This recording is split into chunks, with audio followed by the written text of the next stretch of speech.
यानंतर बघूया जिल्ह्यांच्या बातम्या।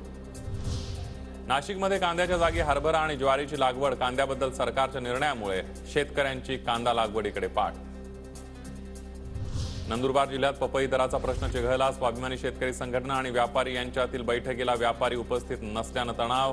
आजपासून पपई तोडणी बंद। वाशिम जिल्ह्यात ढगाळ वातावरणामुळे साठवून ठेवलेला कापूस खराब होण्याची भीती। शेतकऱ्यांची कापूस विकण्याची लगबग सुरू। जिनिंग प्रेसिंग बाहेर कपाशी वाहनांची मोठी गर्दी। गोंदियामध्ये पंतप्रधान जनमन मोहिमेद्वारे लाभार्थ्यांना वनजमिनीचे वनपट्टे वाटप। जिल्हाधिकारी लोकप्रतिनिधींच्या हस्ते वनपट्ट्यांचं वाटप करण्यात आलं। बीडच्या परळीतील चांदापूर पाणी प्रकल्पामध्ये केवळ 5% पाणीसाठा शिल्लक। पाणी टंचाईमुळे ग्रामस्थांसह शेतकरी चिंतातूर। सांगलीच्या शिराळा तालुक्यातील शेतकऱ्यांची गवती चहाची शेती। वातावरणातील बदल, बाजारभावामध्ये दराची घसरण यामुळे शेतकऱ्यांकडून नवीन शेतीचा प्रयोग।